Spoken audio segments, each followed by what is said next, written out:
tak masalah. Nak buka soalan ke nak sambung lagi ni? Terpulang kepada Ustaz. Terpulang. Tuan-tuan ada soalan sementara ni, ada soalan tak? Ke nak simpan dulu ni? Ada soalan? Ada soalan?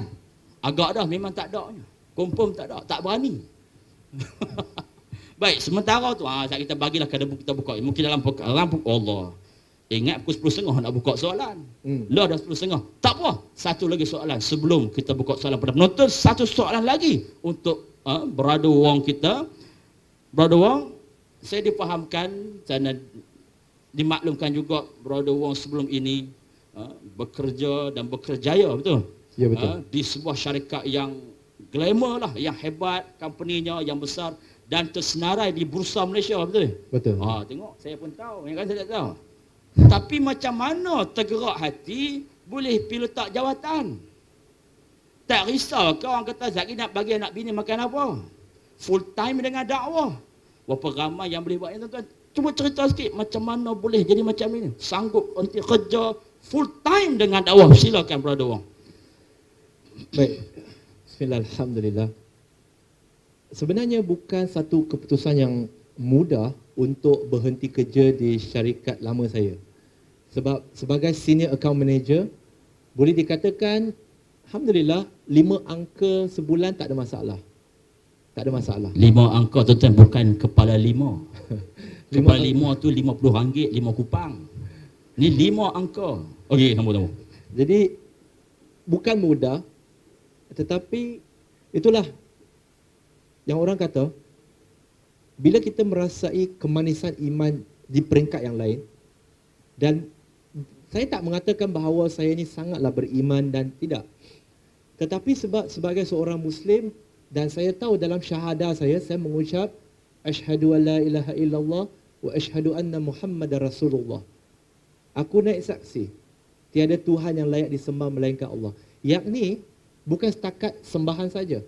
Saya juga meyakini bahawa Allah Ar-Razzaq. Allah yang memberikan, orang kata, rezeki. Jadi bila saya kata saya nak sembah Allah saja, dan saya rasa di zaman masa saya nak memeluk Islam, dikelilingi begitu ramai 90% lebih orang Islam, tapi orang Islam tak pernah nak sampaikan dakwah kepada saya. Maka terdetik pada hati saya, siapa pula yang akan sampaikan dakwah pada family saya? Siapa pula akan sampaikan dakwah kepada yang lain-lain di luar? Saya boleh menuding jari kata, tak apalah ustaz buat, saya bukan ustaz. Janggut je panjang tapi bukan ustaz. Belum start lagi. Brother lagi. Saya boleh kata jabatan agama buat, perkim buat. Tapi saya mengambil pendekatan, kalau saya tak buat, siapa nak buat? Allah tetap akan menangkan Islam, saya fikir. Tapi adakah dikala Allah Subhanahu Wa Taala memenangkan Islam, saya sebagai penonton ataupun saya sebagai peserta? Itu perbezaannya. Maka tak mudah. Maka saya telah berhenti kerja kerana saya meyakini firman Allah Subhanahu Wa Taala. Yang pertama, 3 ayat. Yang pertama, surah Muhammad surah ke-47 ayat ke-7. Allah Subhanahu Wa Taala berfirman yang bermaksud, barang siapa yang membantu agama Allah, Allah akan membantu dia. Itu pertama. Yang kedua, surah At-Talaq surah ke-65 ayat kedua dan ketiga, yang kita sebut sebagai ayat 1000 dinar.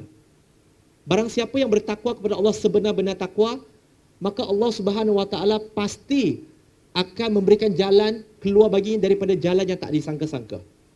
Dan yang ketiga, surah Al-Baqarah surah kedua ayat 155. Di mana Allah Subhanahu Wa Taala berfirman, pastinya Allah Subhanahu Wa Taala akan menguji kita dengan kebuluran, dengan kehilangan harta, anak, pangkat dan sebagainya. Dan ini juga saya nak tambah kepada ayat-ayat yang lain. Di mana Allah Subhanahu Wa Taala juga berfirman, okey, di mana dengan setiap kesulitan fa inna ma yusri yusra.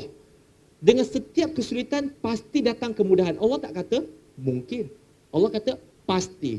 Sebagaimana tadi ustaz kata, bila kita nak buat wakaf untuk masjid, bila kita nak buat derma, kita dalam poket ni ada 50. Kita nak bagi berapa? Boleh bagi RM5, janji ikhlas.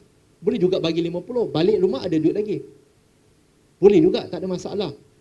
Tapi di saat itu, itulah yang menguji keimanan kita. Dalam surah As-Sabah surah ke-34 ayat ke-39, Allah dah bagi tahu, apa jua yang kita belanjakan, nescaya Allah Subhanahu Wa Taala akan gantikan dengan lebih baik. Allah kata pasti gantikan dengan lebih baik. Yakni di situ kita yakin kepada dia ke tidak? Yakin pada Allah Subhanahu Wa Taala ke tidak? Kita dah dengar banyak kali dalam surah Al-Baqarah surah kedua ayat 260. Allah kata akan gantikan, akan gandakan pahala sehingga 700 kali ganda. Kita yakin ke tidak? Saya barangkali belum sebenar-benar yakin. Tapi saya percaya dan saya ada sedikit keyakinan masa itu bahawa insya-Allah saya kena berusaha, Allah akan bantu saya. Allah tak akan biarkan saya mati. Allah tak akan biarkan saya hidup merana. Kerana setiap para anbiya yang Allah Subhanahu Wa Taala utuskan, mereka tugas mereka untuk mengajak manusia kepada tauhid sebagaimana firman-Nya surah An-Nahl surah ke-16 ayat 36 dan surah Al-Anbiya surah ke-21 ayat 25. Tapi kita lihat tak pernah kita dengar para anbiya ini mati kebuluran. Begitu juga kita mendengar tentang sirah Nabi Muhammad sallallahu alaihi wasallam. Bagaimana Nabi Ibrahim alaihissalam diperintahkan oleh Allah Subhanahu Wa Taala untuk meletakkan Hajar dengan Ismail alaihissalam di tanah Arab yang gersang. Bila sampai di situ, Hajar bertanya soalan. Kenapa engkau meletakkan kami di sini? Nabi Ibrahim tak berpaling langsung, tak dengar langsung, jalan. Maka Hajar bertanya terus. Kenapa kamu letakkan kami kat sini? Nabi Ibrahim alaihissalam juga tak jawab. Dan kali ketiga, Hajar tanya soalan yang lain. Apakah Allah yang menyeru, yang memerintahkan kamu untuk melakukan ini? Nabi Ibrahim alaihissalam berpusing dan berkata, ya. Apa jawapan Hajar? Jawapan inilah yang perlu kita bina untuk diri kita. Yang saya cuba sekarang ini sedang melatih diri saya. Hajar jawab, jikalau ini adalah perintah daripada Allah Subhanahu Wa Taala, maka aku yakin Allah akan memberikan kepada aku, akan memastikan kelangsungan hidup aku. Takwa dia tu tuan-tuan perempuan. Dan itu juga yang memberikan selalu motivasi untuk berhenti kerja, untuk terus dengan dakwah. Sebab jikalau Allah Subhanahu Wa Taala meletakkan saya di dalam situasi itu, sebagaimana Allah Subhanahu Wa Taala meletakkan Nabi Yusuf di dalam perigi, sebagaimana Allah Subhanahu Wa Taala meletakkan Nabi Ibrahim alaihissalam di dalam periuk api itu, sebagaimana Allah Subhanahu Wa Taala meletakkan Nabi Musa di tempat musuh Allah iaitu Firaun. Tetapi bila kita lihat penghujung ceritanya, semua anbiya ini walaupun diletakkan dalam situasi yang paling sukar sekalipun, akhirnya mereka berjaya. Yakinlah. Sebagaimana bila ditanya kepada Nabi Ibrahim alaihissalam, apakah tertib yang paling seronok bagi kamu? Dia kata, tak kala aku ingin dibakar. Sebab apa? Dia yakin api itu dia boleh menjadi panas, membakar diri atas keizinan Allah. Maka jikalau di atas keizinan Allah juga, dia boleh menyejukkan api itu. Begitu juga saya berhenti sebab saya nak pastikan di akhirat kelak, apabila Allah Subhanahu Wa Taala bertanya kepada saya, Firdaus, saya bagi hidayah kepada kamu 10 Ogos 2005 untuk ucap syahadah. Apa yang kamu dah buat? Kamu dah ucap syahadah, asyhadu an la ilaha illallah wa asyhadu anna Muhammadar Rasulullah. Kamu kata, kamu naik saksi, kamu cinta pada Nabi. Maka dalam Al-Quran, surah An-Nisa, surah ke-4 ayat 80. Sebelum itu, surah Ali Imran, surah ke-3 ayat 31. Allah kata, wahai Muhammad, katakanlah, jikalau engkau mencintai Allah, maka ikutilah aku. Sesungguhnya Allah akan mencintai kamu. Surah An-Nisa, surah ke-4 ayat 80. Barang siapa yang mentaati Nabi, maka dia mentaati Allah.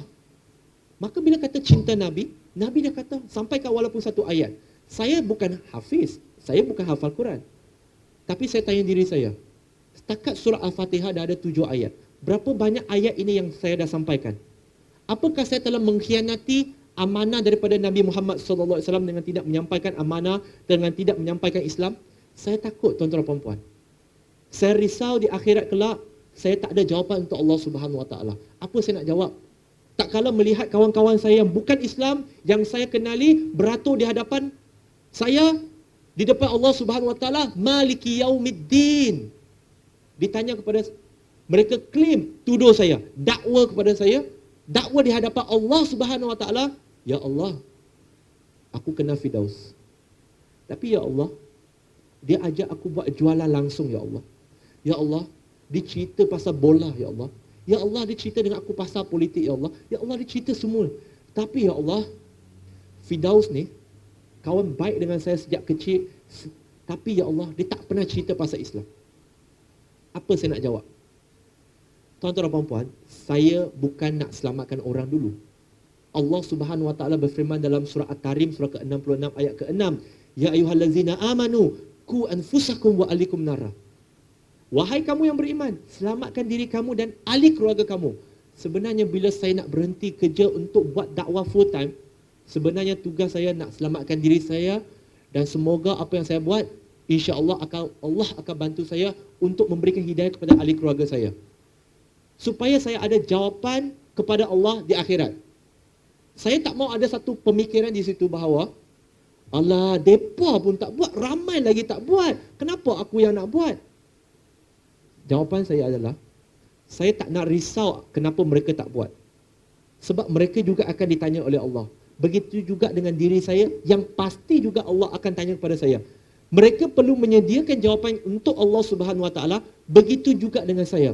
Maka saya kena pastikan sekarang di dunia ini, tempat saya berkebun, tempat saya bercucuk tanam, tempat saya menyediakan jawapan untuk Allah Subhanahu Wa Taala, dengan harapan Allah Subhanahu Wa Taala akan ikhlaskan niat saya, dengan harapan Allah Subhanahu Wa Taala akan menerima segala usaha saya. Nabi Muhammad hidup dia, kalau kita lihat, hanya sebab dakwah. Kalau bukan sebab Nabi Muhammad SAW berdakwah, dan jikalau Nabi Muhammad apabila dalam khutbah terakhir 2 kali mengingatkan para sahabat radhiyallahu anhum untuk sampaikan kepada mereka yang tidak hadir dalam khutbah terakhirnya, jikalau para sahabat tak melakukannya, nescaya tuan-tuan dan puan-puan, Islam tak sampai tanah Melayu 800 tahun yang lampau. Dan hari ini program ini tidak akan ada. Dan barangkali kita ini bukan keturunan Islam. Macam mana kita nak menghargai, mengenang jasa mereka? Tak semestinya semua kena full time. Tapi bagi saya, Allah kata tidak akan menguji seseorang melebihi kemampuannya. Dalam surah Al-Baqarah, surah kedua ayat 286. Maka saya tahu kemampuan saya tahap mana, sentiasa saya nak berusaha. Begitu juga dengan tuan-tuan dan puan-puan. Saya tak pasti untuk tuan-tuan dan puan-puan, tapi itulah antara sebab mengapa saya nak buat dakwah, dan saya mesti nak buat dakwah biar tuan-tuan dan puan-puan, kita semua satu hari pasti mati. Sama ada kita mati tak buat apa-apa, ataupun kita mati sesuatu kerana memperjuangkan sesuatu. Pepatah English menyebut, if you live by the sword, you will die by the sword. Begitu juga saya pula ubah dia. Betul tak kita semua nak mati dalam keadaan husnul khatimah dengan la ilaha illallah? Sebab Nabi dah janji, barang siapa yang mati dengan kalimat terakhirnya la ilaha illallah, jannah pasti miliknya. Bayangkan, gunakan pepatah yang sama tapi ubah sahaja. If you live by la ilaha illallah, if you live by calling people to la ilaha illallah, you will die by la ilaha illallah. Sebab setiap hari kita panggil orang kepada la ilaha illallah. InsyaAllah, bila kita mati, kita juga akan, insyaAllah kita juga ada la ilaha illallah. Jadi, wallahu a'lam bishawab. Baik, orang putih kata speechless. Tak tahu nak kata apa tuan-tuan. Satu perkongsian yang sangat sedih, sadis lah bagi saya. Dari saya rasa cukup terpukul. Tak tahu nak kata apa tuan-tuan. Risau kita ni didakwa oleh orang lain kerana apa, tak pernah nak sebut tentang Islam. Duk sembang hai bola, hai kereta, hai rumah, hai bini, nak tambah bini. Tak salah. Tapi kenapa kurangnya bercakap tentang Islam ini? Ini soalan yang tuan-tuan yang perlu kita rungkaikan dalam diri kita untuk kita sama-sama berubah menjadi orang yang sentiasa bercakap tentang Islam ini, insya-Allah. Tuan-tuan, sebelum kita pergi kepada soalan yang terakhir, saya rasa saya ingin membuka sebarang soalan kepada penonton yang hadir pada malam ini. Mungkin pandangan, mungkin persoalan yang hendak ditanya kepada panel kita, silakan. Kalau ada mic extra ke ataupun macam mana? Ada mic extra? Ada mic extra di dekat kita punya abang tu. Tuan-tuan silakan, jangan malu, tak kena bayar pun. Ada siapa-siapa? Angkat tangan dah. Okey. Ada.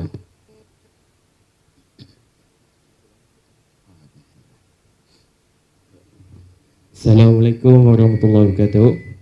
Assalamualaikum warahmatullahi wabarakatuh. Saya Alif dari Lubuk Untak. Saya ada satu soalan. Ya, silakan. Sekarang ni dalam WhatsApp, dalam WeChat kan, mereka selalu buat dakwah. Tapi belah hujung-hujung tu mesti kata apa, siapa yang tak apa laksana dakwah ni dia mati macam mana tahu kan. Apa pandangan pada situ? Okey, terima kasih kepada saudara yang bertanya. Lagi soalan, kita kumpulkan soalan. Ada lagi? Yang belakang tu. Assalamualaikum. Saya Kong Hokkien wa. Waalaikumsalam warahmatullahi. 福建话会使会使。Saya 我们对会使。讲华语也是可以。lu dakwah lu kaki lang kui lang jib Islam ni. OK， 会使会使，明白明白。Ni hao ma. Betul ya? Betul betul betul. Saya pernah belajar bahasa Mandarin. Tapi itu je lah. Yang lain tu saya tak pergi dah kelas. Itu nak kerja, nak pick up amoy tu.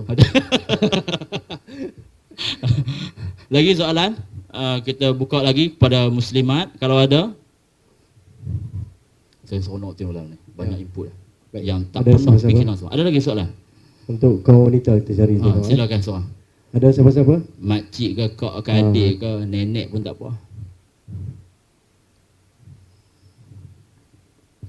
Assalamualaikum warahmatullahi wabarakatuh. Waalaikumsalam warahmatullahi wabarakatuh. Waridwanu. Kakak sila berdiri kak.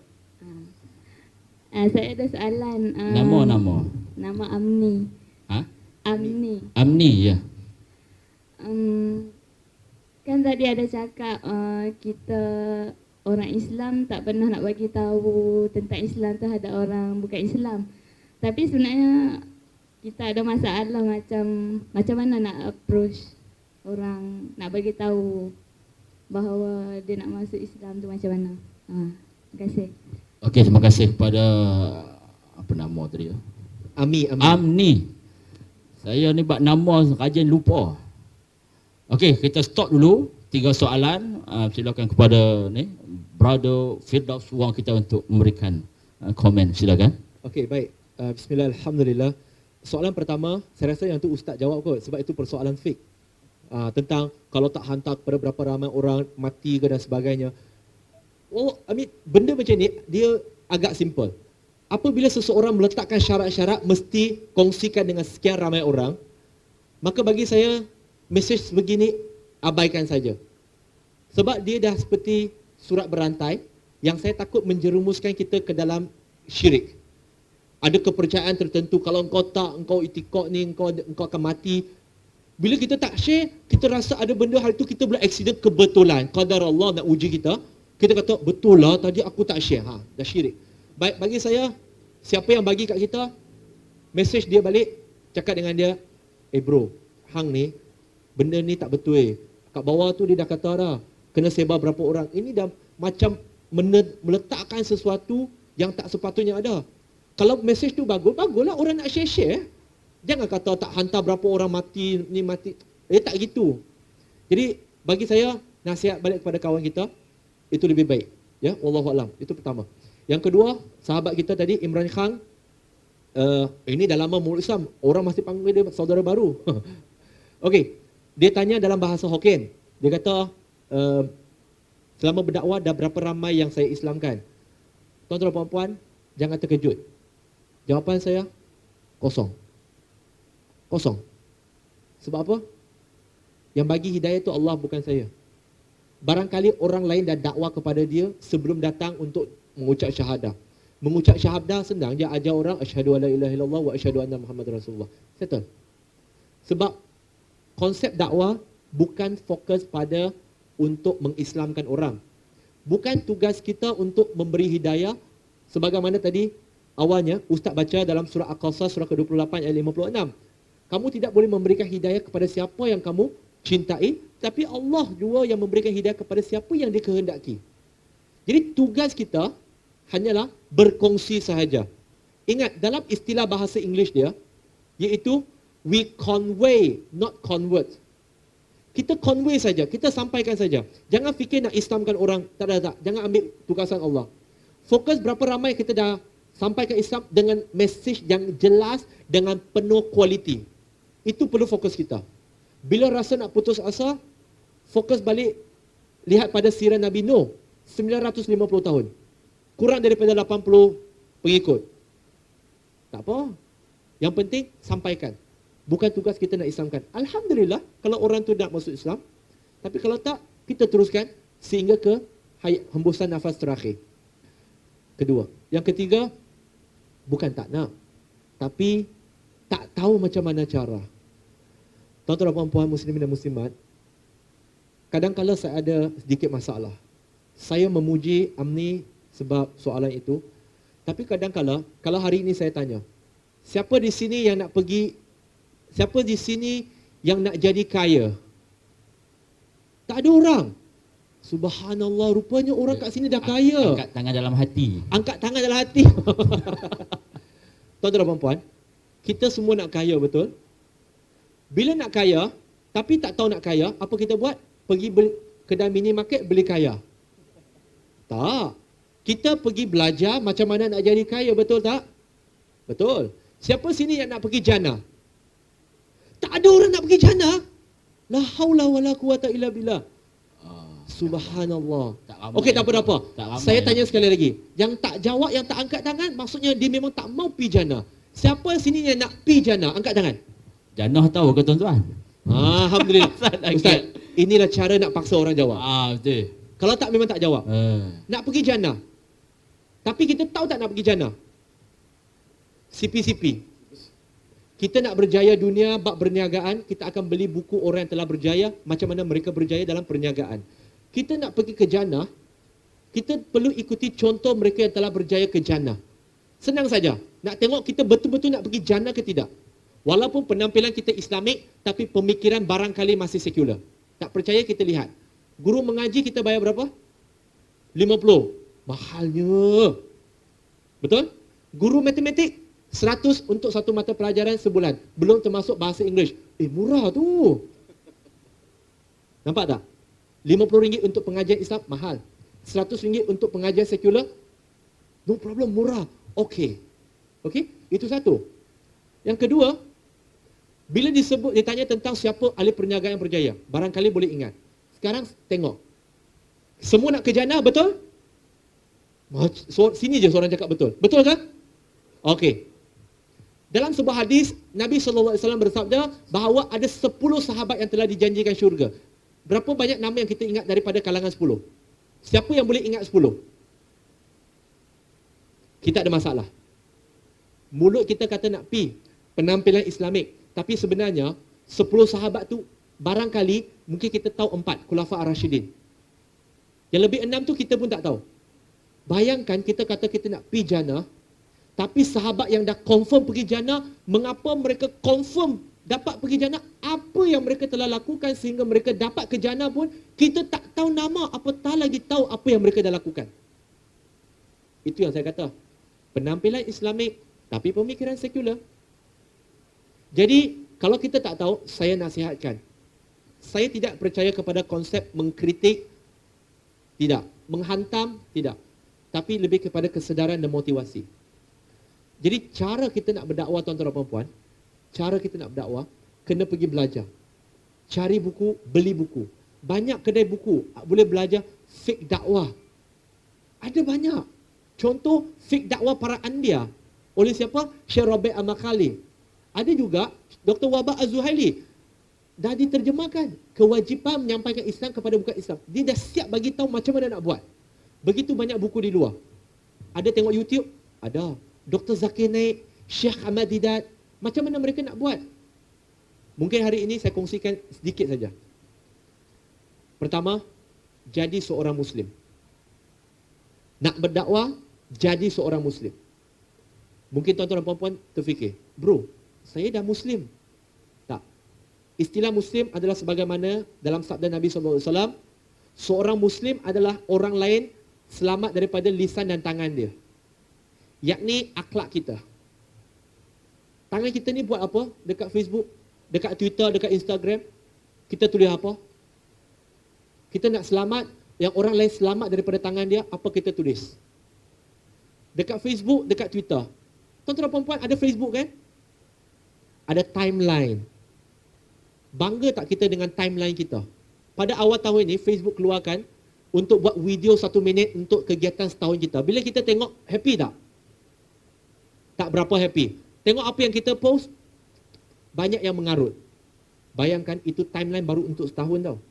Di akhirat nanti, kita akan dipersembahkan dengan timeline sepanjang hayat kita di hadapan Allah Subhanahu Wa Taala. Apa yang kita post di Facebook, apa yang kita tulis di Instagram, di Twitter dan sebagainya. Fitnah dan sebagainya. Jadi, cara nak berdakwah sangat senang. Jadi seorang Muslim, tangan kita tak tahu macam mana nak tulis, kod ayat-ayat Quran, letak. Hadis barangkali kebanyakan kita tak tahu. Maka, kodlah daripada Sahih Bukhari dan Sahih Muslim, insya-Allah nescaya semua tu sahih. Senang, hanya kongsikan ayat-ayat Al-Quran. Habis cerita. Itu pun dakwah. Janganlah pula kita tangan-tangan kita ni tulis, lapar lah, tak tahu nak makan kat mana. Apa benda ni? Lepas tu bila ada masalah rumah tangga, kita kongsi, minta pendapat umum. Macam pilihan raya.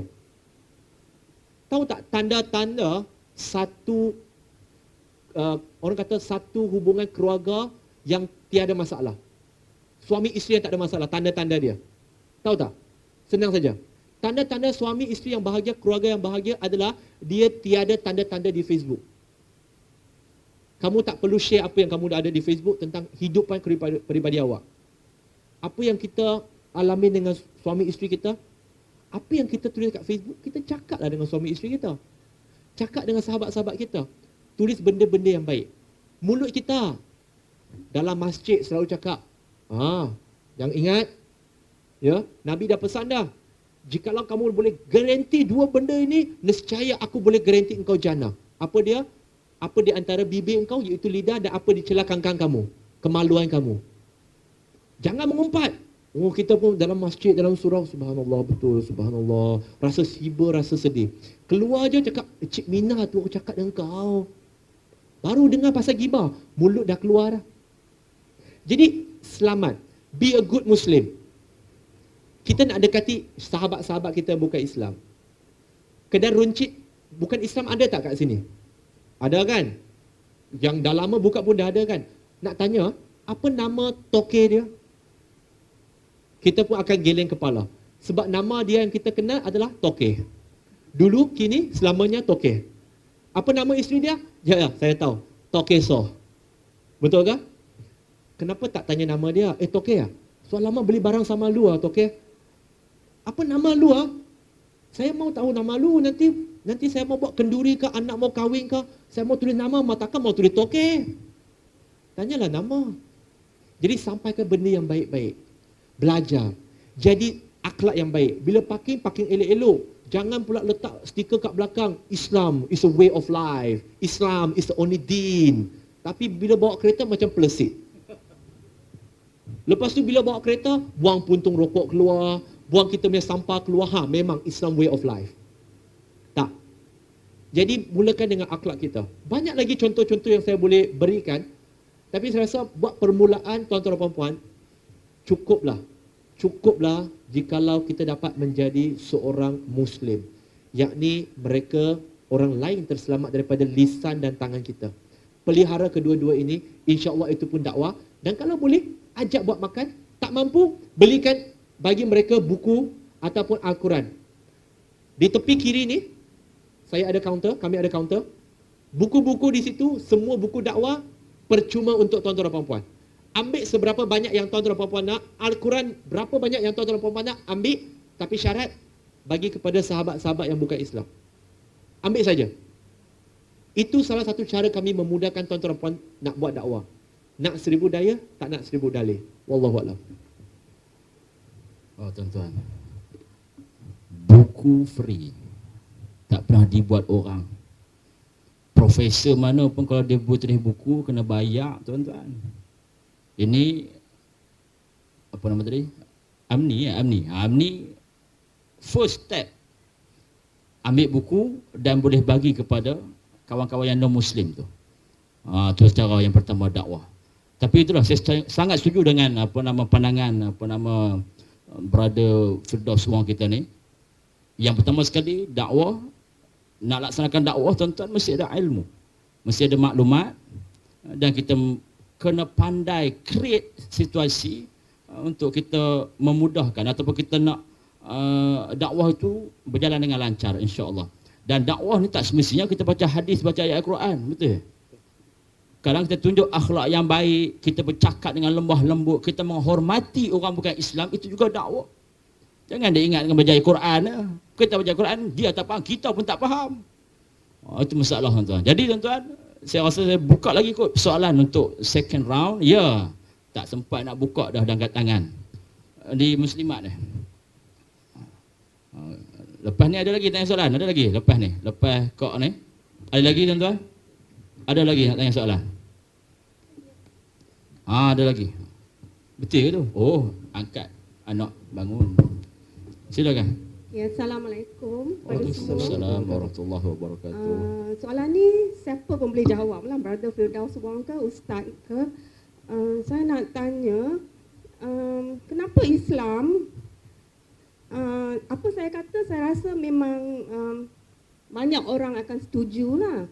Kenapa Islam di kalangan Melayu tidak dilihat sebagai a way of life tetapi sebagai ritual seperti in terms of solat, zakat, berarti benda lain tak ditekankan. Kenapa dalam mungkin Ustaz untuk masyarakat Melayu, kenapa benda ni dah exist hari ni lah.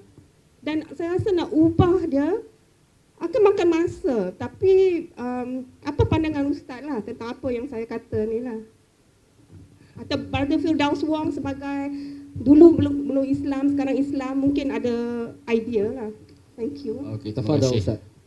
Saya serah kepada Ustaz Firdaus. Saya belum start. Saya belum start. Saya Dia belum kata start. Ustaz dulu baru saya. Sama je. Okey, silakan Ustaz. Silakan Ustaz. One, two, Som. Okey. Tengok dah. Som. Dah. Betul tu. Okey. Silakan. Tak apa, kita santai sikit kan. Okey, baik. Jangan risau, kat sana ada banyak buku. Kalau dah habis pun nanti tuan-tuan dan puan-puan boleh minta, kami akan hantar secara percuma. No worry, jangan risau insya-Allah. Baik. Saya boleh bersetuju dengan, sebenarnya masalah itu bukan saja terjadi dalam Islam sebenarnya. Masalah itu sebenarnya juga terjadi di dalam agama lain. Juga terjadi dalam agama lain. Contoh seperti saya dulu, dalam agama Buddha, dia lebih kepada ritual, adat. Okey? Dia lebih kepada adat, dan adat dia hanya membawa kepada ibadat. Jadi apa yang dia buat ikut-ikutan saja.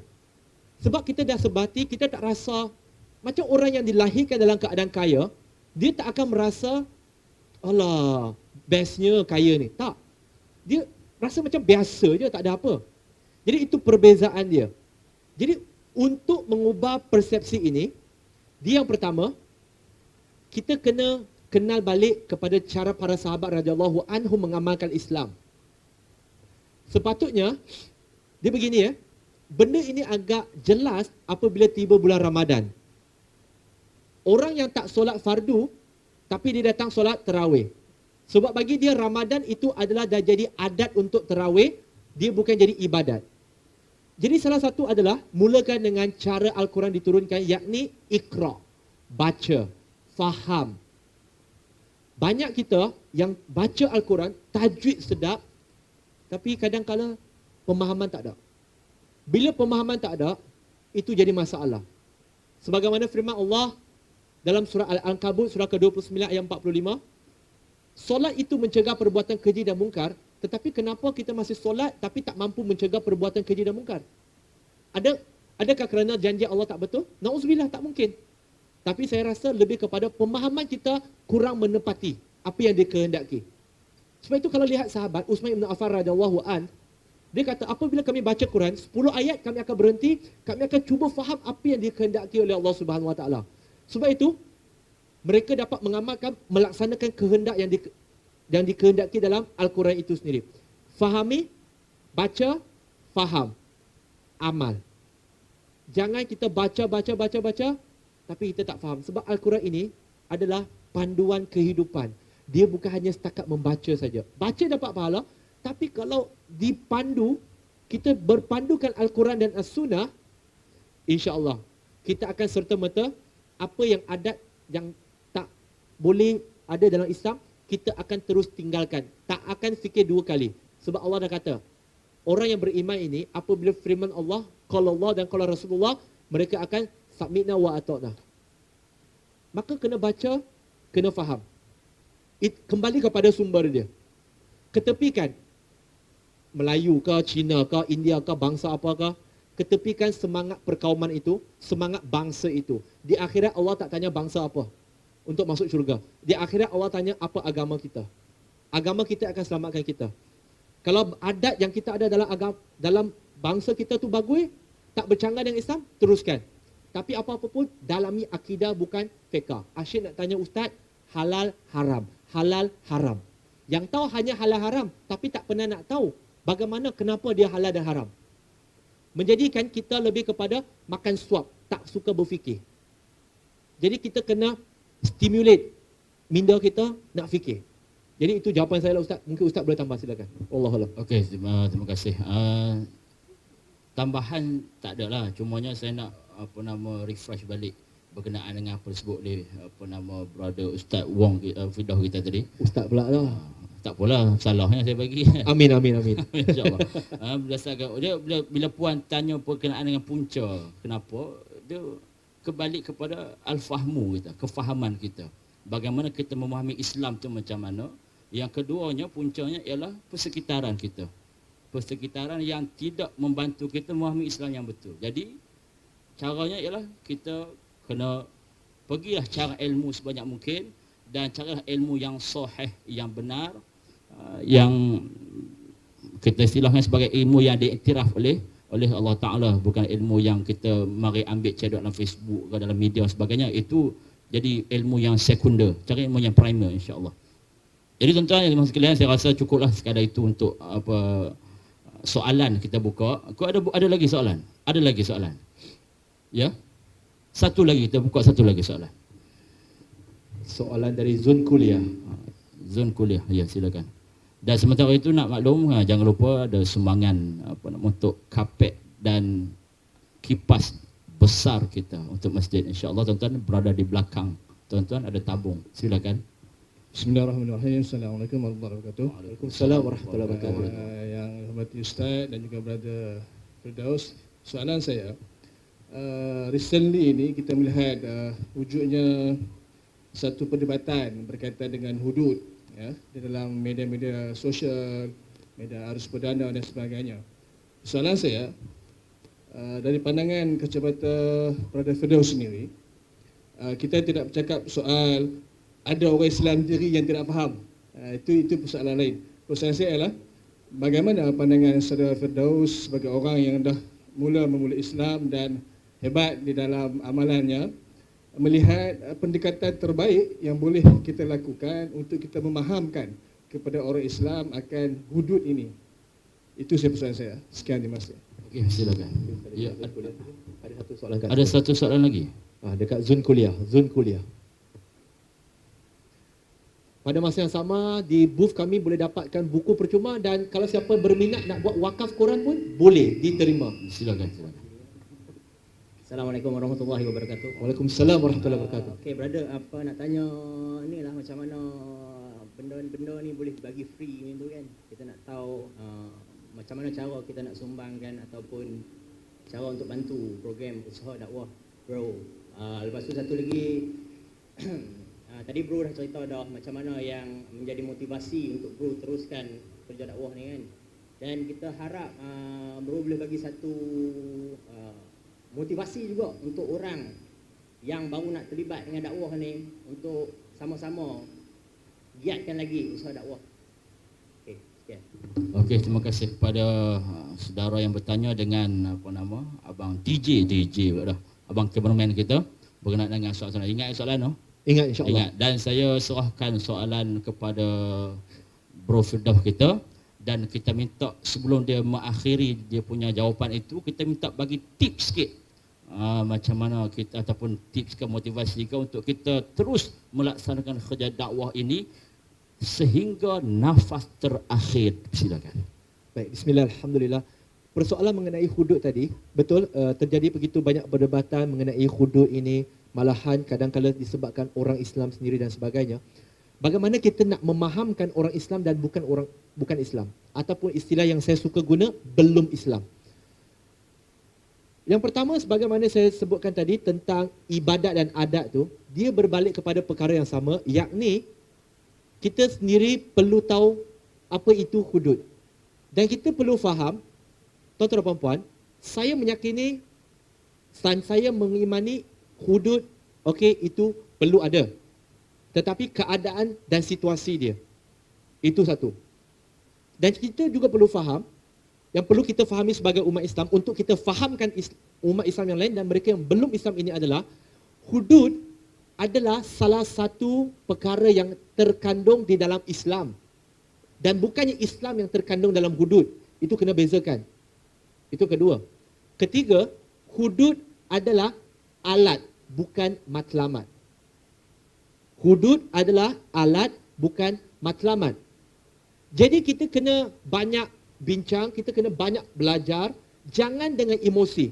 Bila sahabat kita Muslim ke non-Muslim ke, mereka menentang, kita kena bezakan, mereka menentang kerana jahil ataupun mereka menentang kerana ada perkara yang disebut dalam rang undang-undang negeri-negeri tertentu yang tidak menepati syariah bagi mereka, pemahaman mereka. Sebab kalau ikut ramai ulama, banyak pelaksanaan hudud itu adalah ijtihad ulama.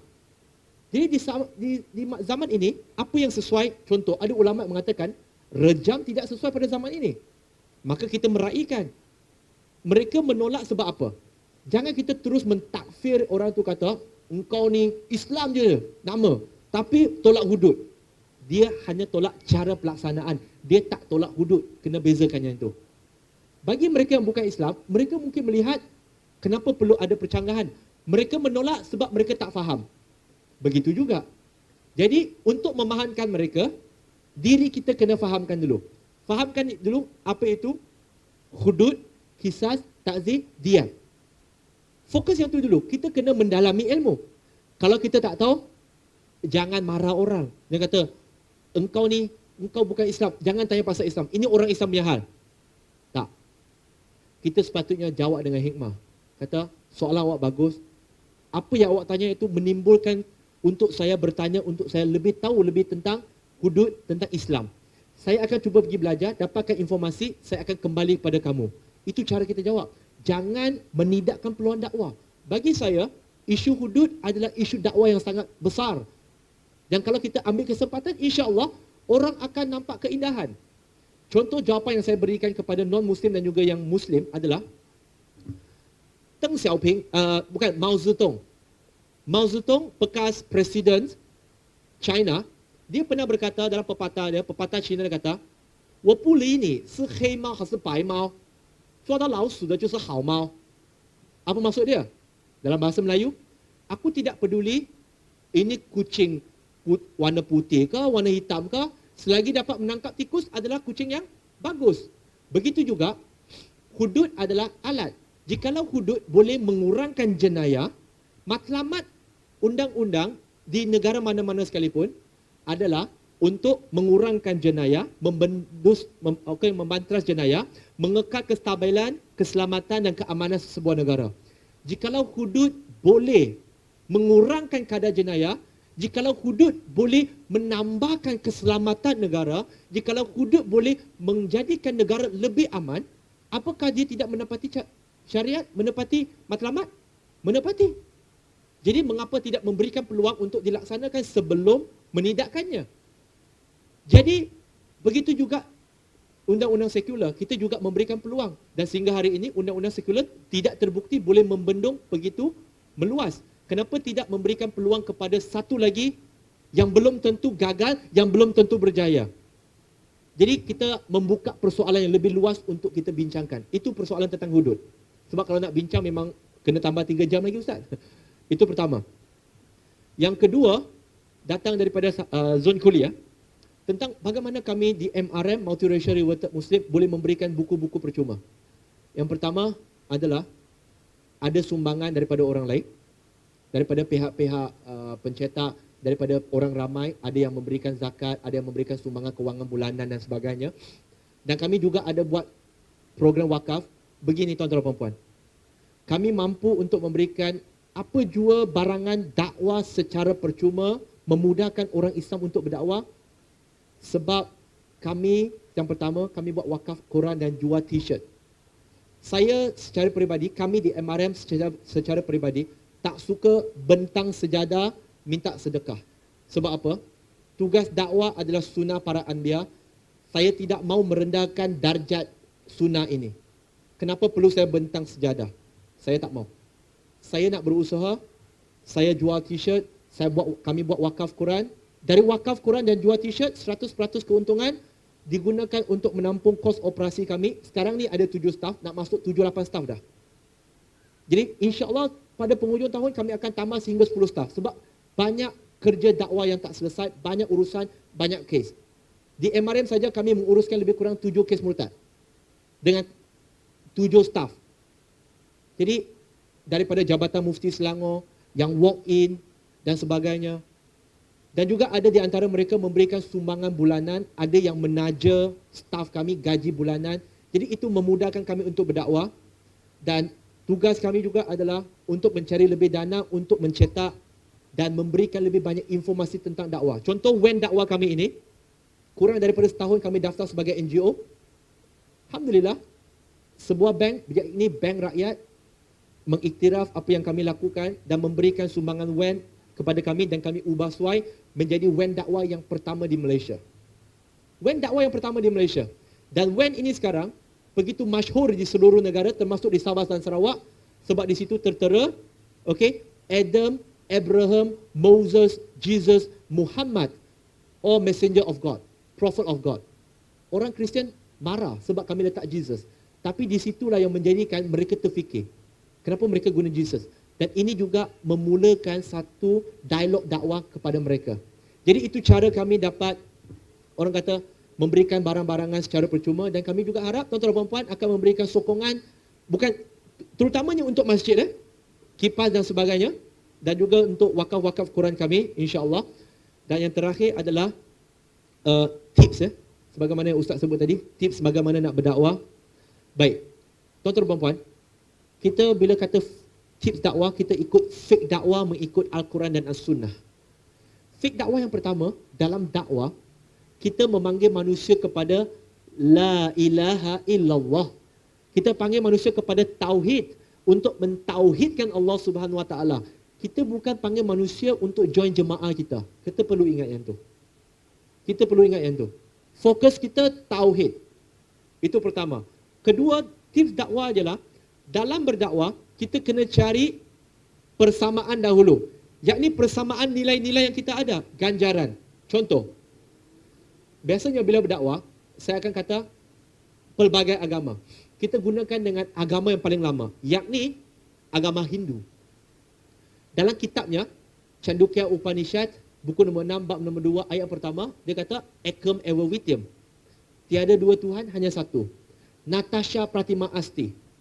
Tuhan itu tak ada rupa bentuk. Maka sama dengan kita, walam yakul lahu kufuwan ahad. Allah tak sama dengan manusia, tak sama dengan apa yang kita boleh bayangkan. Itu agama Hindu. Selepas itu kita pergi kepada perjanjian lama, Old Testament. Dalam Deuteronomy chapter number 6 verse number 4, dia kata, Hear O Israel, your Lord, your God is one. Dalam Alkitab bahasa Melayu disebut, wahai Israel, dengarkanlah, Tuhan kita Allah adalah satu. Dalam perjanjian baru, Mark chapter number 12 verse number 29, dia cakap benda yang sama. Hear, O Israel, your Lord, your God is one. Satu. Kita pergi pula kepada agama Sikh. Cari persamaan. Sikhism bermula dalam kitab Grand Guru Sahib dia. Pertama saja, buka saja, kita akan nampak Ek Kongkar. Apa itu? Tuhan itu satu. Kita kata, Islam pun samalah. Surah Al-Ikhlas, surah ke-112, ayat pertama hingga ke-4. Qul huwallahu ahad. Allah satu. Tuhan satu. Sama. Kita sembah satu Tuhan. Jangan sembah banyak-banyak. Persamaan. Allahu samad. Allah tu eternal. Tak ada permulaan, tak ada akhir. Apa yang ada permulaan, apa yang berakhir, dia tak boleh jadi Tuhan, betul? Semua agama pun cakap macam tu, betul? Tengok dalam kitab Bible, Numbers chapter number 23 verse number 19. For God is not a man, he do not change nor he lie. Sesungguhnya, ini dalam nombor, bab nombor 23 ayat 11, 19, dia kata, sesungguhnya Tuhan itu bukan manusia. Dia tak berubah dan dia tidak berbohong. Tengok, sama. Lam yalid walam yulad. Tuhan itu tak beranak, tak diberanakkan, tak memberanakkan. Walam yakul lahu kufuwan ahad. Tuhan itu tak ada apa yang sama. Cuba bayangkan Cristiano Ronaldo. Ada bayangan.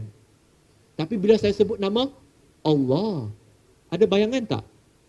Kosong. Sebab apa? Allah tak boleh dibayangkan. Kita kena sembah Tuhan yang tak boleh dibayangkan. Contoh dalam Bible juga. John chapter number 14 verse number 4. Dia kata, for God is spirit, worship Him in spirit and in truth. Semangat, spirit. Jadi, bila kita berdakwah, cari persamaan, jangan cari pergaduhan. Ingat, dakwah adalah sampaikan Islam, ajak mereka. Jikalau kita hanya sampaikan Islam, tapi tak sampai ke tahap mengajak mereka, belum habis proses dakwah. Tetapi, proses dakwah itu mengambil masa, jangan tergesa-gesa. Kesabaran. Sebab itu Allah SWT sebut dalam surah Al-As, wal as inna insana lafi khus illa allazina amanu wa amilus solihat wa tawasaw bihaq wa tawasaw bisabr. Demi masa manusia kerugian kecuali mereka yang beriman dan beramal soleh, mengajak manusia, menyeru manusia kepada kebenaran dengan kesabaran. Kena sabar. Ya, insya-Allah. Wallahu a'lam.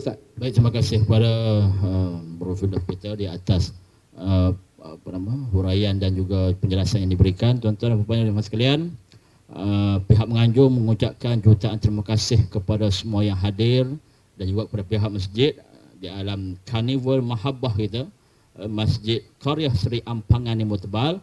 Dan tuan-tuan, esok insya-Allah siapa yang berminat untuk mendengar celoteh Syamsul Ghaw baru dia tu, insya-Allah esok beliau akan bersama dengan Raja Farah pada malam macam ni juga.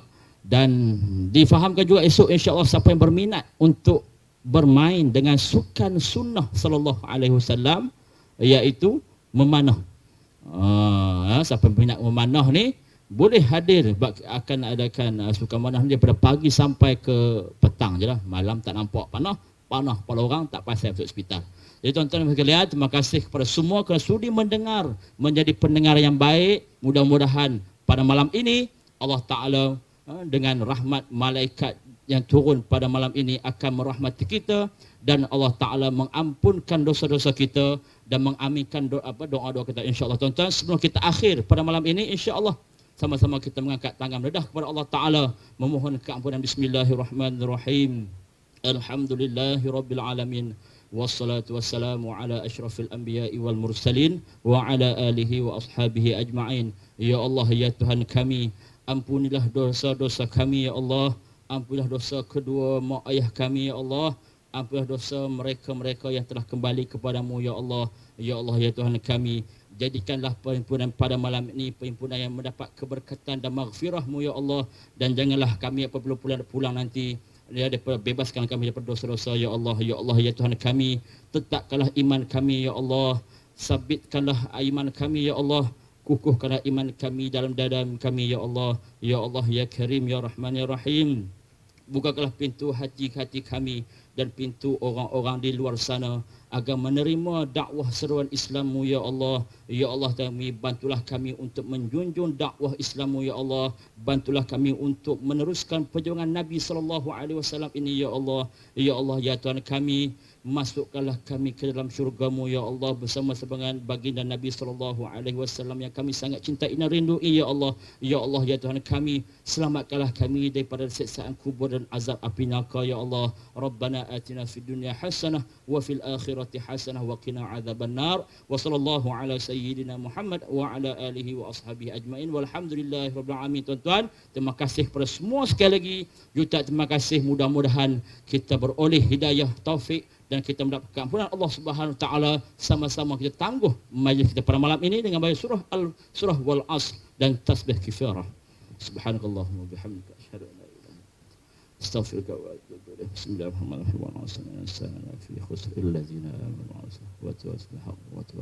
Terima kasih kepada Bro Firdaus Wong kita.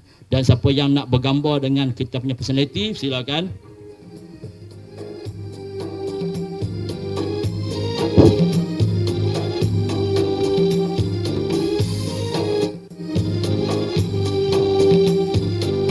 Okey, demikian tadi lagi bicara hijrah lagi bersama dengan Brother Firdaus Wong. Terima kasih saya ucapkan lagi kepada